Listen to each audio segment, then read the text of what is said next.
Hello everyone, welcome back to my new blog. धेरै पछि आज फेरि पनि म लागिसकेको छु नयाँ ब्लगको साथमा तपाईहरुसँग आइसकेको छु। हेरेर साथ दिनु होला भन्ने आशाको साथ म र मेरो साथी हामी जाँदैछौँ ब्लग मार्केट सँगै अहिले वेटिङ गरेर बसिरहेको छु बसको। हेर्दै जानुहोस् आजको भिडियोमा कस्तो कस्तो चिजहरू क्याच हुनेछ, केही स्पेशल पनि हुने नै छ तपाईहरुको लागि। हेर्दै जानुहोस्।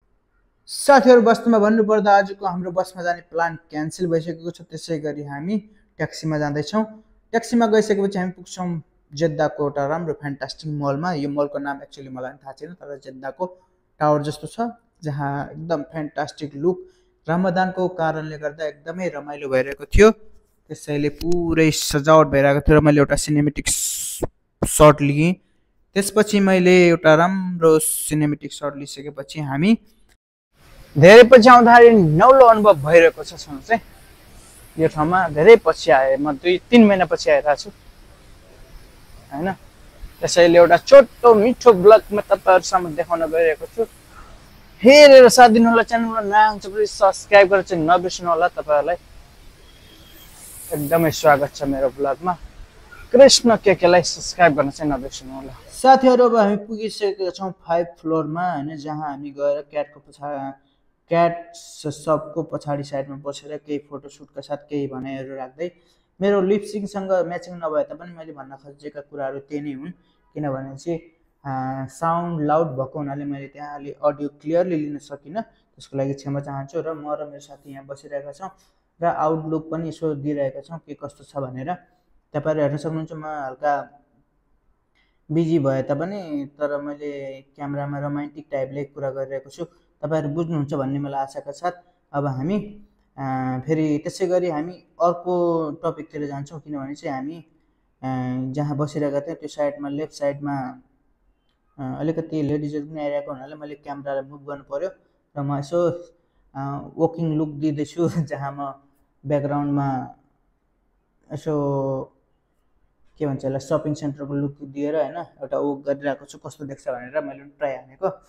जस्तो देखे तापनि तपाईहरुले हेर्दिनुहुन्छ भन्ने आशाका साथ मैले भिडियोमा सबै कुरा समावेश गरेको छु। आजको ट्राभलिङ ब्लग तपाईहरुकै लागि हो र तपाईहरु पनि यस्तो भिडियो बनाउन सक्नुहुन्छ भन्ने एउटा आइडियाका साथ तपाईहरु सामु एउटा सानो भिडियो राखेको छु।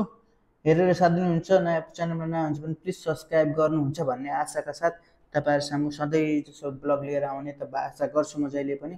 तर पनि साथीहरु नयाँ भए पनि मेरो भिडियो हेरेर सब्स्क्राइब गरिदिनु हुँदैन, त्यसमा अलिकति दुःख त लाग्छ, तर पनि केही छैन। तपाईहरु मेरो फ्यामिलीमा पर्नुहुन्छ भने तपाईहरुलाई धेरै धेरै धन्यवाद। तपाईहरुको आभारी म सदाभर रहनेछु। अब हामी एकैछिनमा भिडियोले यस्तो साइड लुक दिएर यसो मलतिर के कसो चलिरहेको छ यसो जुमिङ पावर अनुसार हैन, बाहिरबाट जुमिङ गरेर के कसो चलिरहेको छ यसो सानो सर्ट लिन्छु म। त्यसपछि त्यो सर्टमा कस्तो भइरहेको छ हेरेर अनि त्यसपछि यसो त्यहाँ बिएसएल भन्ने एउटा सप पनि थियो, त्यहाँको मान्छेले मलाई बोलाउँदै पनि थियो आइज भनेर हैन, फोटोसोटो लिँदै भनेर बोलाउँदै थियो। तर मैले त्यति इन्ट्रेस्ट राखिनँ। तैपनि हामी एकछिनमा अब त्यतातिर पनि जानेछौँ भन्ने सोचका साथ अनि हामीले यहाँबाट भिडियोलाई चट्ट कटिङ वाइज सानो टुक्रा लिएर यसो फ्यान्टास्टिक मोमेन्ट लिएर हैन तपाईहरु सक्नुहुन्छ। म साइलेन्ट मोडमा छु किनभने त्यहाँ साउटिङ गर्ने र यसो क्यामेरा टोटली फोकस गर्ने ठाउँ थिएन, त्यसैले।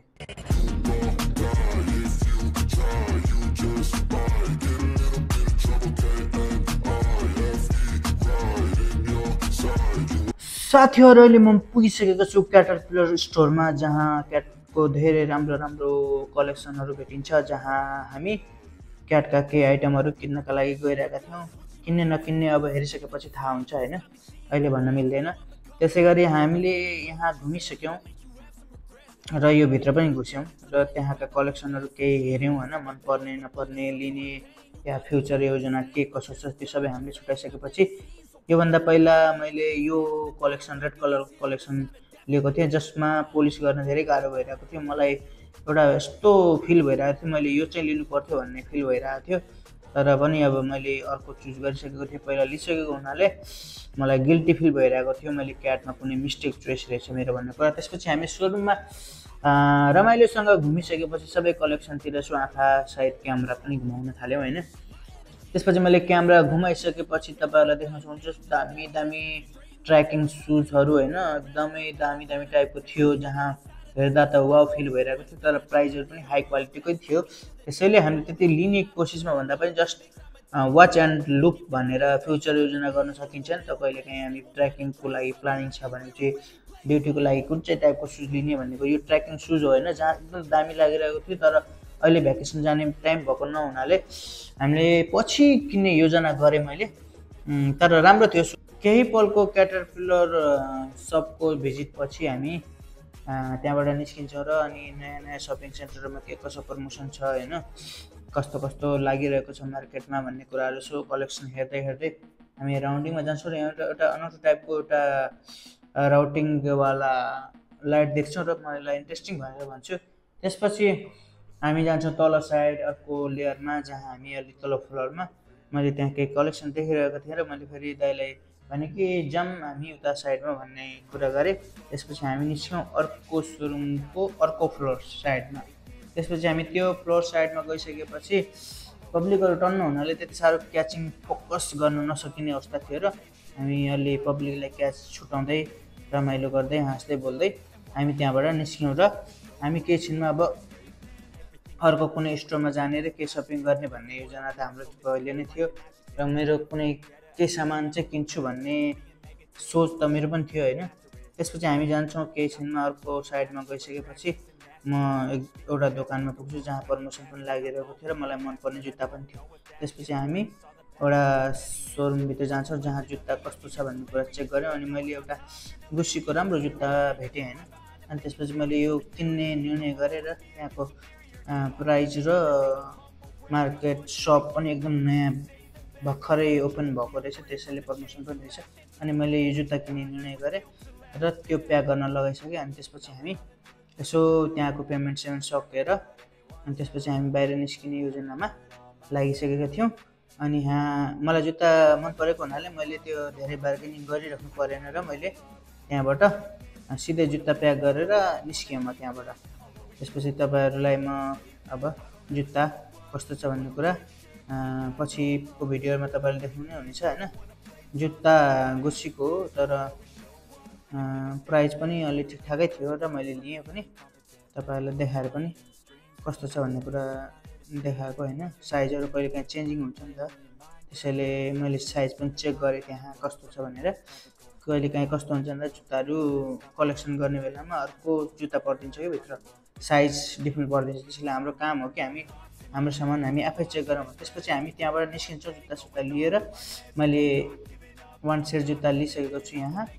त्यसपछि हामी निस्किन्छौँ बाहिर साइडमा र बाहिर साइड निस्किसकेपछि पनि हामीलाई एकदमै रमाइलो फिल भइरहेको थियो र बाहिरको दृश्य त कस्तो थियो भन्दाखेरि रमजानको टाइम थियो र बाहिरको दृश्यमा क्यामेरा खोल्न अलि मुस्किल भन्दा पनि मुस्किल भइरहेको थियो। पब्लिक यति धेरै थियो रमजानको टाइममा, त्यसै गरी त्यहाँको बेलुकाको रोजा खुल्ने बेला भइरहेको थियो र हामी केही पनि नपिएर नखाएर, किनभने रमजानको बेलामा हामी त्यस्तो खाइपी गरेर हिँड्न नमिल्ने अवस्था थियो। किनभने दिनमा हामीहरू मुस्लिम कन्ट्रीमा भएको हुनाले हामी दिनमा केही खाने पिने केही पनि गर्न सक्दैनौँ र त्यहाँ हामी बिना पानी पिएर बिना खाएर भोकै थियौँ होइन।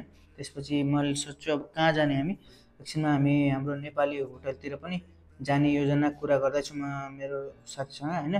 त्यसपछि हामी यहाँ हेर्छौँ चारैतिर प्याक टु प्याक थियो। त्यसपछि मलाई भोक पनि लागिसकेको थियो अनि मैले सोचेँ अन्त त खान मिल्दैन, हामी हाम्रै नेपाली होटलमा जाउँ भनेर हामीले चाउमिन अर्डर गर्छौँ र चाउमिन र पानी। मैले पानी लिएँ, जुस लिएँ किनभने जुस मलाई त्यति साह्रो मन पर्दैन। त्यसपछि हामी चाउमिन खाएँ, चाउमिन पनि राम्रै थियो, एकदम बेस्ट पनि थियो नेपाली काठमाडौँ रेस्टुरेन्टमा होइन।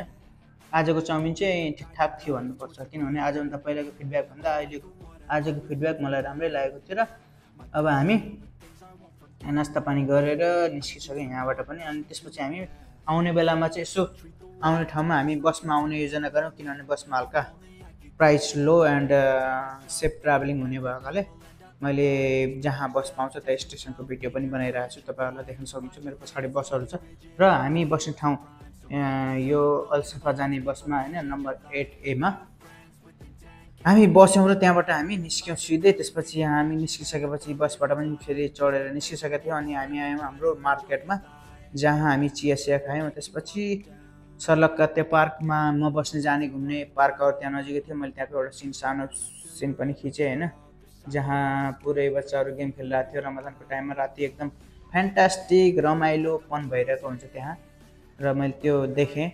अनि त्यसपछि मैले हल्का सानो क्याप्चर लिएँ। अनि त्यसपछि हामी सब्जी मार्केटतिर लाग्यौँ। सब्जी मार्केटतिर पनि अलिकति क्यामेरा तैर्साउन नमिल्ने भएर हाइडिङ क्यामेराको सहयोगले मैले सानो पिक्चर क्याच गरेँ, जहाँ हामी सस्तोमा तरकारी, हरियो तरकारी, फ्रेस तरकारी लिन सक्छौँ। त्यसै गरी हामी अब त्यहाँको सपिङ पनि सकेर हामी सिधा रुमतिर लाग्छौँ। अनि रुमतिर लागिसकेपछि अब हामी भिडियो कस्तो लाग्यो हेरेर प्रतिक्रिया दिन नबिर्सिनु होला। अहिलेसम्म हेरिदिनुको धेरै धेरै धन्यवाद भन्न चाहन्छु। I love you so much everyone my YouTube family. अनि यतिन्जेल हेरिदिनु भएको धेरै धेरै धन्यवाद। च्यानलमा नयाँ हुन्छ भने प्लिज सब्सक्राइब गर्न चाहिँ नबिर्सिनु होला। यस्तो यस्तो भिडियो हेर्नको लागि कृष्ण के च्यानललाई सब्सक्राइब गरेर सधैँ सपोर्ट गर्नु होला। यही भन्दै आजको भिडियोबाट बाई बाई टाटा जय नेपाल भन्न चाहन्छु। हस्त धन्यवाद।